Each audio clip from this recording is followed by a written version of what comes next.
आपका स्वागत है दोस्तों हमारी चैनल में।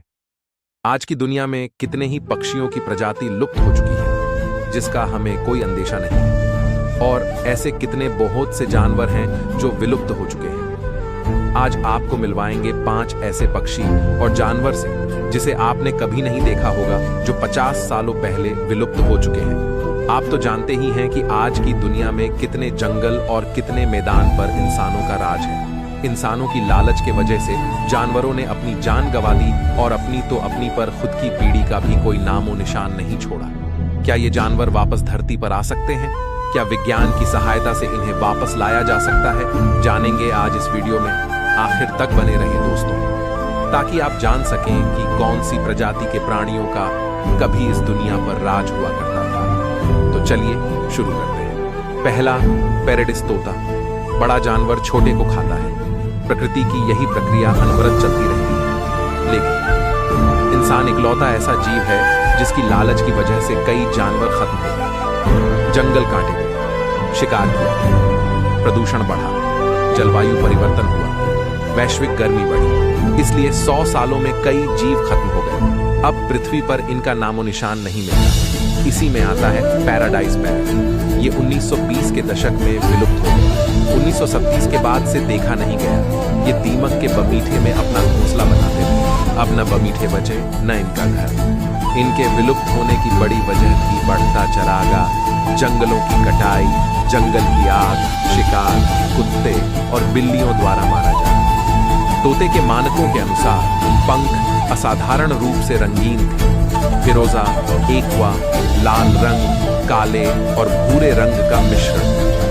पूंछ की लंबाई लगभग शरीर के बराबर थी, जो उस पक्षी के लिए असामान्य था, जो तेज उड़ने के बावजूद अपना लगभग सारा समय जमीन पर बिताता था। इसके अलावा भी कई ऐसे जीव थे जो अब पूरी तरह से विलुप्त हो चुके हैं। दूसरे नंबर पर है तस्मानियाई बाघ। इसी क्रम में बेंजामिन नाम के आखिरी तस्मानियन बाघ और थाईलासीन की 7 सितंबर 1936 को मौत हो गई, जिसके बाद तस्मानियन टाइगर को विलुप्त घोषित कर दिया गया था। ये बेहद खतरनाक जानवरों में से एक था, लेकिन अब विलुप्त हो चुके इस धारदार मांसाहारी जीव को शायद एक बार फिर से जीवन मिल सकता है। करीब 3000 साल पहले थाईलासीन पूरे ऑस्ट्रेलिया में फैले हुए थे। इनके विलुप्त होने की वजह के बारे में बात की जाए तो इसकी वजह शिकार और डिंगोइज के बीच होने वाला मुकाबला है। इसके बाद भी तस्मानिया में थाईलासीन की एक आबादी बच गई थी, लेकिन फिर लोग उन्हें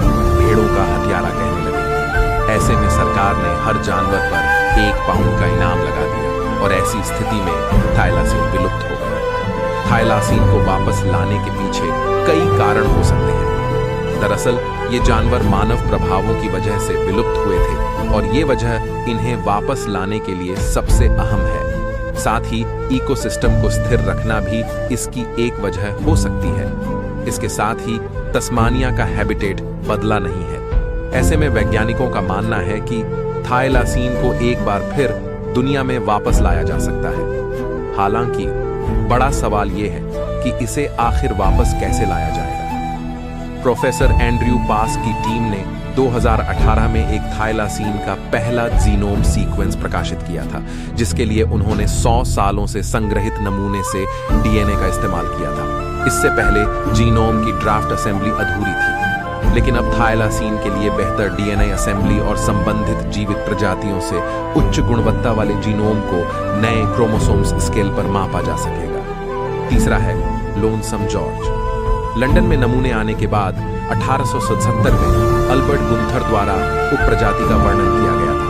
19वीं सदी के अंत तक शिकार के कारण पिंटा द्वीप के अधिकांश कछुए नष्ट हो गए थे।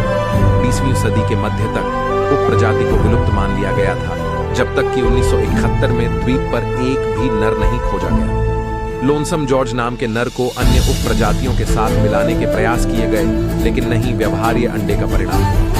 लोनसम जॉर्ज की 24 जून 2012 को मृत्यु हो गई और माना जाता है कि उनकी मृत्यु के साथ उपप्रजाति विलुप्त हो गई। हालांकि 2012 में येल विश्वविद्यालय के शोधकर्ताओं की एक यात्रा के दौरान इसाबेला द्वीप पर वुल्फ ज्वालामुखी से 17 पहली पीढ़ी के संकरों की सूचना मिली। ये नमूने किशोर थे, उनके माता पिता अभी भी जीवित हो सकते हैं। इस उप प्रजाति को IUCN रेड लिस्ट में विलुप्त के रूप में वर्गीकृत किया गया है। चौथा है भूरा बाघ। फेलिस विरगाटा एक वैज्ञानिक नाम था जिसका इस्तेमाल जोहान कार्ल विल्हेम इलिगर ने 1815 में कैस्पियन सागर के आसपास के क्षेत्र में भूरे रंग के बाघ के लिए किया था। टाइग्रिस सेप्टेंट्रियोनालिस 1860 के दशक में लंकरन तराई क्षेत्र में मारे गए बाघों की खोपड़ी और घुड़सवार खाल के लिए 1904 में कॉन्स्टेंटिन सैटुनिन द्वारा प्रस्तावित वैज्ञानिक नाम था। फेलिस टाइग्रिस लेकोकी और फेलिस टाइग्रिस ट्रेबाटा को क्रमशः लोकनूर और इली नदी क्षेत्रों से बाघ की खाल और खोपड़ी के लिए 1916 में अर्नस्ट श्वार्ज द्वारा प्रस्तावित किया गया था। 1929 में रेजिनाल्ड इंस्पोकॉक ने बाघ को पैंथेरा वंश के अधीन कर दिया। कई दशकों तक कैस्पियन बाघ को एक विशिष्ट बाघ उप प्रजाति माना जाता था। 1999 में बाघ की कई उप प्रजातियों की वैधता पर सवाल उठाया गया था।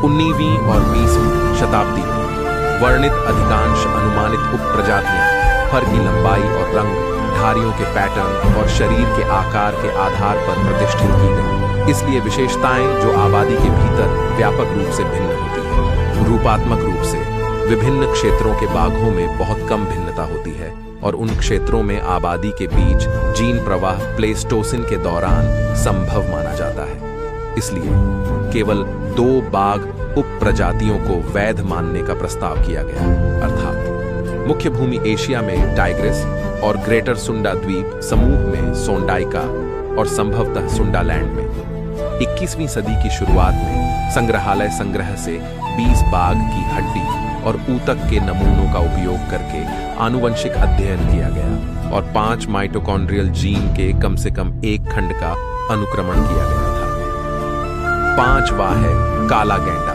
गैंडे दुनिया में सबसे ज्यादा शिकार किए जाने वाले जानवरों में से एक है। उनके सींगों का उपयोग पारंपरिक चीनी चिकित्सा में किया जाता है और धन के प्रतीक और प्रदर्शन के रूप में प्रदर्शित किया जाता है। गैंडों के सींग इतने महंगे हैं कि एक जावानीज गैंडे का सींग काले बाजार में $30,000 प्रति किलो तक में बिक सकता है। इस वजह से गैंडों की 5 प्रजातियों में से 3 दुनिया में सबसे अधिक लुप्तप्राय प्रजातियों में से हैं। काला गैंडा, जावानीज गैंडा और सुमात्रा गैंडा। जावानीज गैंडा विलुप्त होने के सबसे करीब केवल लगभग 60 ही बचे हैं, जो सभी इंडोनेशिया में उजुंग कुलोन नेशनल पार्क में है, जबकि काले गैंडों की आबादी लगभग 500 के करीब होने का अनुमान है। International union for conservation of nature की टीम ने कई महीनों तक पश्चिमी अफ्रीका की खाक छानी और उन्हें एक भी काला गैंडा नहीं मिला। रिसर्च के आधार पर संस्था ने दावा किया है कि पश्चिमी अफ्रीका में अब कोई भी काला गैंडा नहीं बचा है, सभी लुप्त हो चुके हैं। मध्य अफ्रीका के सफेद गैंडे भी खात्मे की कगार पर हैं। अफ्रीका के अलावा वियतनाम में जावन गैंडे भी करीबन लुप्त हो चुके हैं। संस्था का कहना है गैंडों के पनाहगाहों को बचाने के लिए जरूरी राजनैतिक समर्थन और इच्छा शक्ति की कमी है। अंतरराष्ट्रीय स्तर पर जुड़े आपराधिक संगठन गैर कानूनी मांग और सींगों के लिए गैंडों का शिकार कर रहे हैं। पैसे के लिए हो रहा शिकार गैंडों के सामने सबसे बड़ा खतरा है। ये तस्वीर सिर्फ गैंडों के लिए ही नहीं बल्कि पूरे पारिस्थितिकीय तंत्र के लिए खराब है। International union for conservation of nature के मुताबिक 1/4 स्तनधारी जानवर अस्तित्व की लड़ाई लड़ रहे हैं। विज्ञान और संरक्षण की बदौलत कुछ ही प्रजातियों को किसी तरह बचाया जा रहा है। इसका अच्छा उदाहरण दक्षिण अफ्रीका के सफेद गैंडे हैं। 19वीं सदी के अंत तक सिर्फ 100 गैंडे बचे थे, लेकिन संरक्षण की कोशिशों के चलते अब इनकी संख्या 20,000 पहुंच गई है। मध्य एशिया के लुप्तप्राय जंगली घोड़ों को भी संरक्षण की बदौलत वापस बसाया जा सका, लेकिन अब भी जीव जंतुओं और पौधों की 62,000 प्रजातियां खतरे की लाल सूची में हैं। आशंका है कि अगर जल्द संरक्षण की कोशिशें नहीं की गई तो 7 अरब इंसानों की दुनिया को कई जीव और पौधे हमेशा के लिए अलविदा कह देंगे। ये सब इंसानों के लालचपन, गलत फैसले और सिर्फ खुद की सोच के कारण हो रहा है। अगर आपको हमारा वीडियो पसंद आया हो तो अपने दोस्तों को जरूर से शेयर करें। मिलते हैं एक ऐसी ही अनोखी वीडियो में।